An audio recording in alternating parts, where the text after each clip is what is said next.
come what may. From day to day, my heavenly Father watches over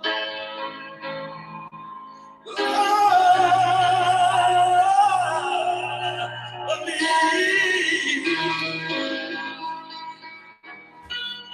He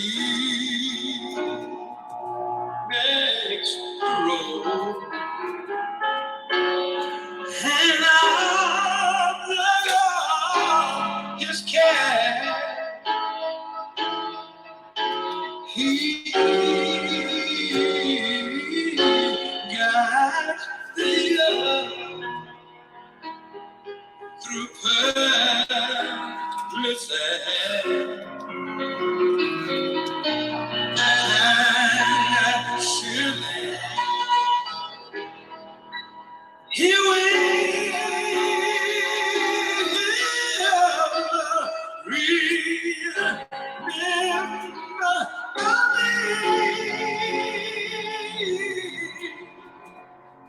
My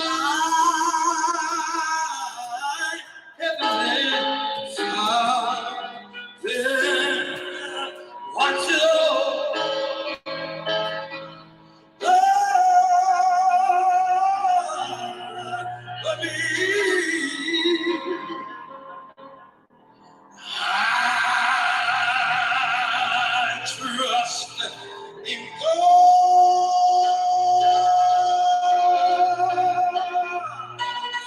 I know He cares for me.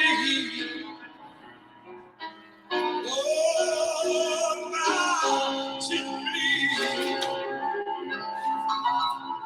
Oh,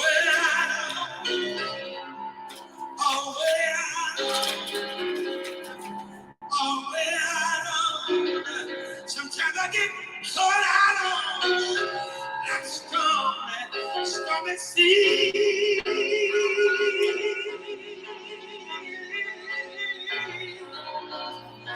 I can just hear some talking about me. I can just hear some scandalizing me. I can just hear some criticizing me. And you know,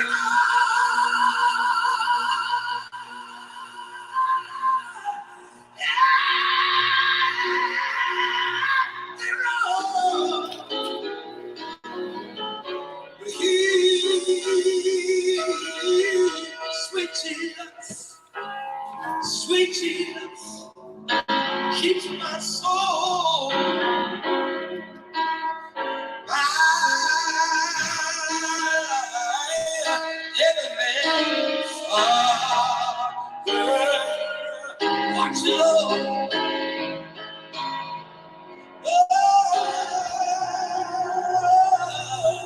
over me. Well, my friends, thank you so much for being with us.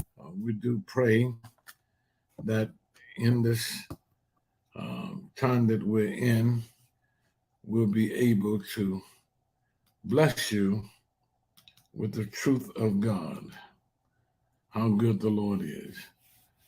I'm just moved tonight to come to you. As you know, we're on Sundays at 6 a.m. and Sundays at 10 a.m., Tuesdays at 7 p.m., and Wednesdays at 5 a.m. Today is a Thursday, but all day long, the Lord has been saying to me that you need to tell somebody out there that they're just on the potter's wheel. They're not being punished. There are those of you who feel you're being punished by the Lord. But no, the truth is you're on the potter's wheel. You may get excited. You may get excited. You may get depressed. You might feel rejected. You might feel that God is not being fair with you. You might feel, Brother Nelson, that God is not being fair. Because every time you get some good news, it's immediately followed by an interruption. I invite you to the writings of Harold Kushner. I do know that he has some 19 books on the bestseller list. I don't know how many books Harold actually wrote, but he's a great, great writer, a Jewish rabbi who did most of his reading traveling between the United States and Europe. But Harold would read insatiably and then react to his reading through his own experience. Through his own experience, he had a child that died early. And of course, he felt the natural things that we as people feel. He felt like Job, if I'm doing everything right, why am I suffering? Why have I lost my children? Why have I lost my cattle? Why have I lost my riches? Why are my friends accusing me of every sin when I've been good? So Harold wrote a book called Why Bad Things Happen to Good People. My friend Bakari Brown of South Carolina, when I was telling him about Harold's book that I've been reading over and over, I guess for the last almost 40 years, I don't know, ever since I've been in Detroit. I know I've been reading that book, and on the July 16th, I think it is, the third Sunday, I will begin my 42nd journey. I will have completed 41 years and be into journey 42. But Bakari raised the question, why does anything good happen to any of us? Since we are, at our very best, not much more than a filthy rag. So that is a good way to look at it, to not just think about what's bad happened to you. Why did the good things happen? You know, when I go through my life, I've had some super fantastic years. All of my life, I've been blessed beyond measure. All of my life, I've been able to do things that the people around me only could fantasize about. I grew up in a town called Pensacola, Florida, Escambia County, which is the very last county on the west north end of the state of Florida. Most people call it Pensacola, Alabama. There were no orange groves. There were, it just didn't have that Florida look. Today has made much advancement. You probably saw it on the news yesterday because there were shark attacks. The beaches are so crowded now. But a young man named Reuben Askew, who was born there, became governor and put a lot of his energy and effort to making it a great metropolitan area. And now there are some 350,000 residents in metropolitan Pensacola. But when I was there was just very few. I think between 9,000 and 12,000. But in that town, God blessed me so. By the time I was, 12 years old, I was able to pay for me a trip to see the real Florida. I was so anxious about seeing it. There was so much talk. And Mr. Brown, the Brown Barge Elementary School, and a Miss Tucker, who was a janitor there. Mr. Brown was the principal. And they came together and gave me a job washing what you call jealousy windows, cleaning up classrooms, doing the desk and doing the chalkboards, cleaning them up and mopping the floor. And that summer, I was able to send myself all around the state of Florida.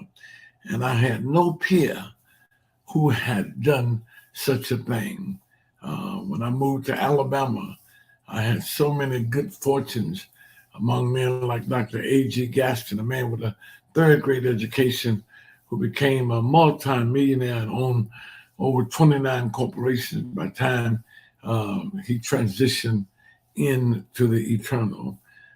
When I got here, men like Mayor Young and Ted Cazares here in the state of Michigan, Dr. Claude Young, helped me in so many, many ways to bless me to be above and beyond everything expected of me. My friend Jerome Kirby put it best one day when he heard a group of ministers excoriating me as one not qualified to stand in the shoes of the great C.L. Franklin. And Jerome Kirby, who's gone on to be with the Lord now, said to them, if we love Frank, we owe it to Frank to help him if we don't help him for no other reason. And Jerome started doing just that, getting me around the nation as a premier preacher. God has just been good to me. And a lot of times it's easier for me to forget those things when things are not going like I desire them to go. You know, when my attendance is down, when my finances is down in the church. Of course, I want everything to be on the up. You want to have every year a record year, every year better than the year before. And we start thinking very, very negative when these kind of things don't happen. There is another preacher by the name of Jim Cimbella in Brooklyn, New York, pastor of the Brooklyn Tabernacle.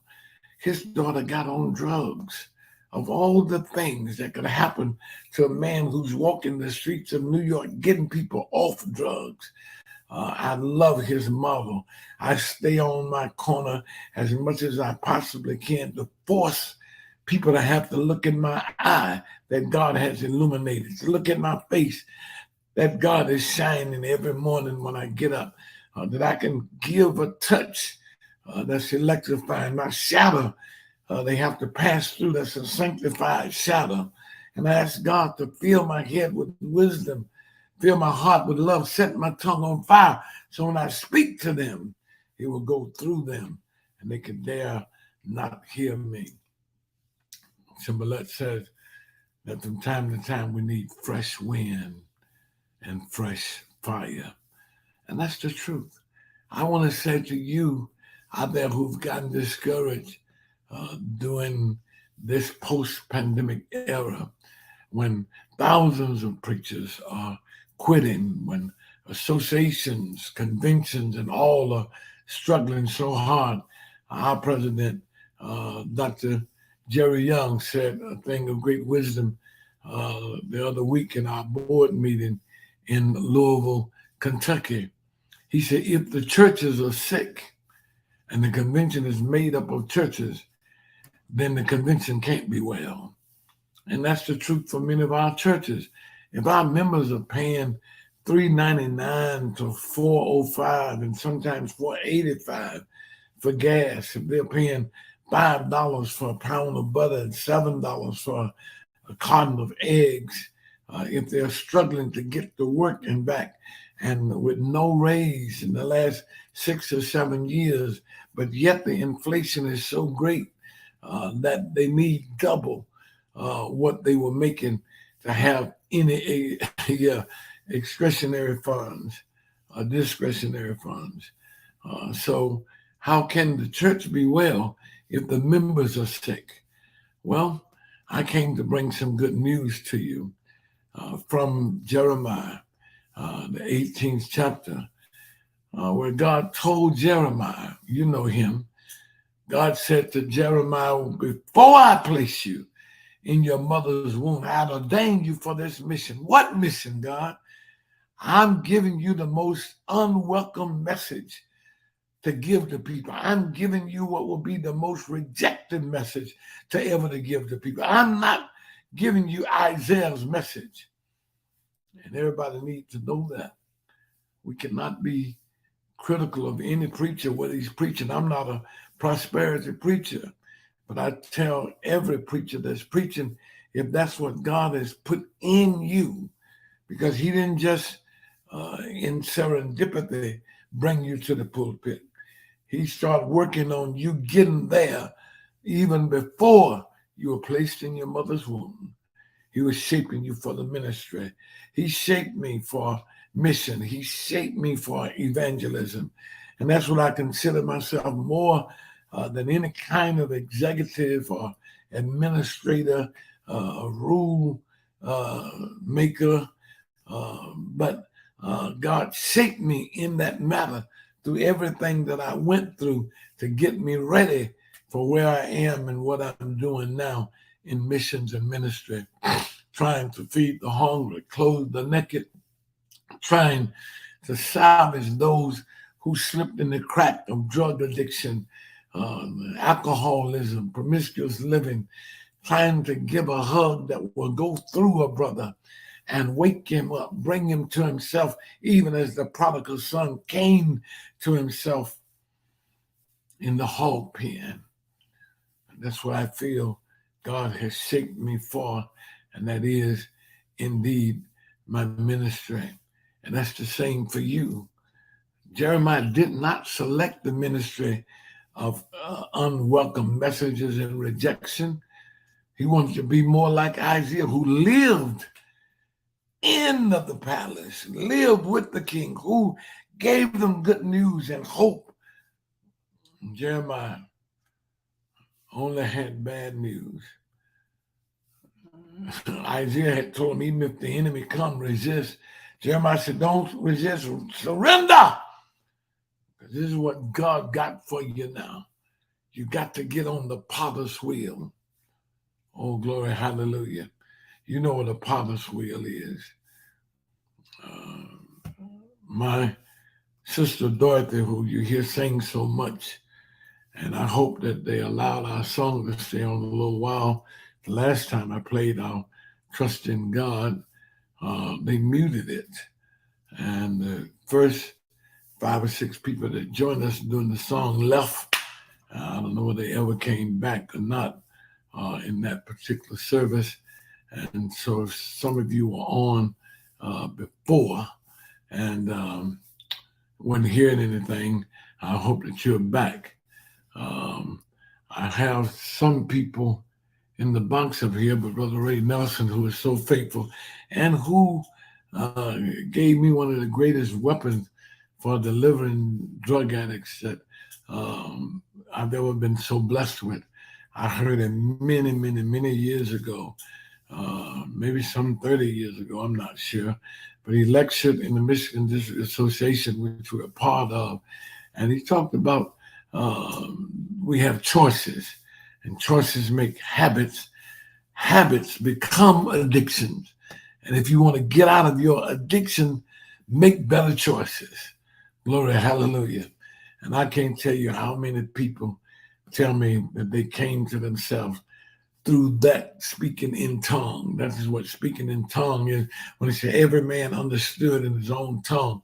Well, Brother Nelson gave me those words that many guys knew how to speak, because they could realize that they were the one making the choices. And now from time to time, matter of fact, about 3 Thursdays ago, I was on my corner and a brother stopped in his truck and said, Reverend Smith, 31 years ago, you and the man you brought from Dayton, Ohio, came to that corner and laid hands on me. I was sitting there trying to figure out how to get a big enough high to die, because I lost my business, lost my family, chasing after another high. But from that day, I came forward, and now here I am. You see my truck. I got my business back. I got my family back. Thank you so very, very much. Yes, that's what God has shaped me for. And I will always thank Brother Nelson for those words of wisdom. But don't feel like you are being punished when you have the Jeremiah role to play. Every preacher want to be the most popular. Every preacher want to have the most people. My wife and daughter were in Houston this weekend to my wife's family reunion, and they came back so excited because Brother Osteen had so many people in such a commodious and palatial place. They are not only bought the old arena, but they spent $100 million on it to turn it to their sanctuary. And my, it must be exciting to be in so many people with like minds. You know, it helps you so much. You know, during the pandemic, I gained a lot of weight, not that I wasn't already heavy, but the way I've lost that pandemic weight, I finally got back to my post-pandemic weight last Thursday, I think it was, or last Friday maybe. And the way I got back was going to the gym across the street from me, where there were people like me and like-minded. Now, that's the gym that belongs to the complex that I live in. And I go up to Bloomfield to a much more lavish place where I'm more out of place than in place. People are looking at me strange and saying very little. But when I get over here early in the morning, and there are other brothers there, of course, I'm the oldest thing in there, but there are other brothers, and that energy from just seeing the other brothers helped so very much. So we all want that kind of Joel Osteen assembly because it's much easier to preach the word. It's much easier to lift up Jesus, and the response drives you on. But somebody got to be Jeremiah. Everybody cannot be Moses, Peter, or Paul. Somebody got to be Jeremiah. Let me leave you with this little illustration. Elephants don't have many calves. Matter of fact, it takes them 2 to 5 years to have one. A dog can have 5 to 8 puppies every 63 days. But the elephant is bringing something bigger than all the little dogs put together, wiser than all the little dogs put together, and will live longer than all the little dogs put together. So the elephant doesn't hang her head in shame by staying pregnant so long. Might take 2 years to have a baby after conception, where it only takes the dog 60 days or so after conception to have the baby. But the elephant is bringing something greater. I'm saying to you, you're on the potter's wheel. You're going to bring something bigger, something greater. God is working on you. You know what a hunk of clay looked like. Some of you, like myself, has been able to go to fields and dig your own clay. You bring it back to the potter's wheel. As I was saying, my sister Dorothy, husband, mother, Sister Carrie, bought her own cure and worked daily, molding and shaping clay into precious vessels. And that's what God is doing with you.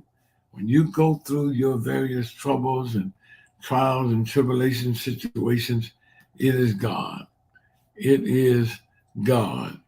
It is God having you on the potter's wheel. God bless you. Thank those of you who joined us. Please share this section with others. how good the Lord is. And I do want you to be happy. I know I won't get put off on this one because it is mine that the Lord gave to me. And I try to share it with everybody I know. Thank you so much. Thank you for being with us.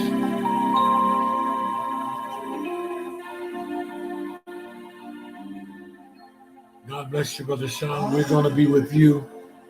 I think it's Monday after the second Sunday in August in the tent revival.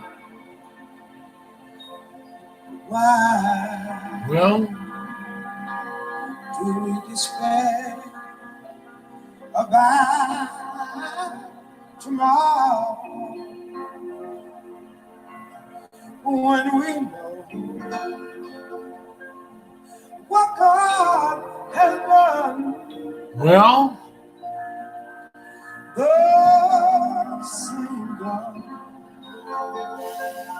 of yesterday, my Lord, He is here today.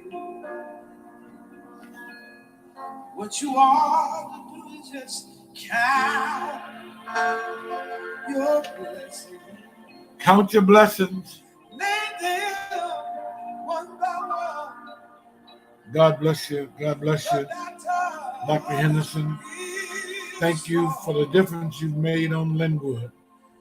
The difference you've made in the lives of those who live there and use the facility that God gave you. And the difference you made in the life of those you hired, changed their lives. Thank God for you.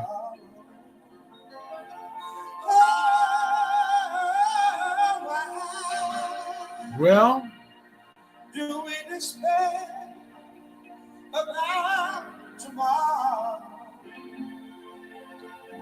Be sure to share this message.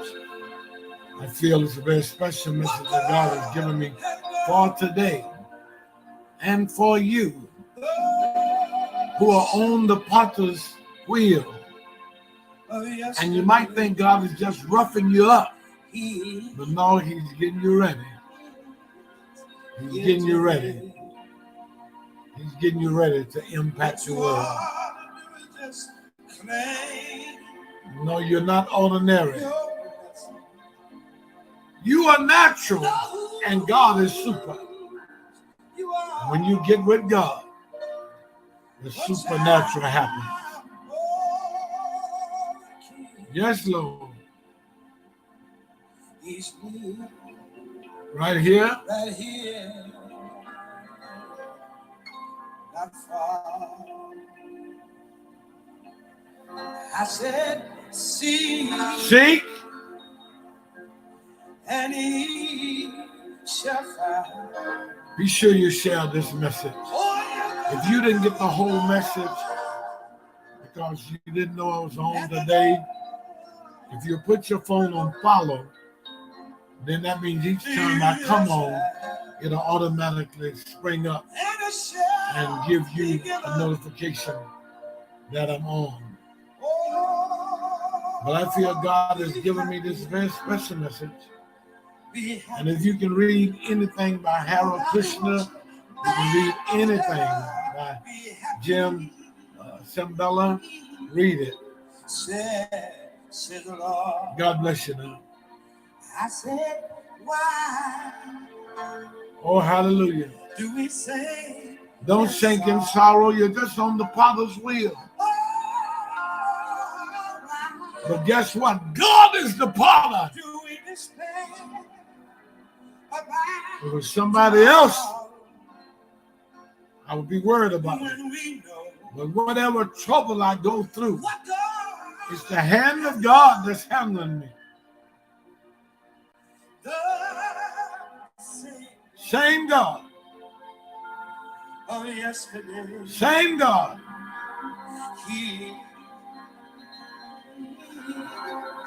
He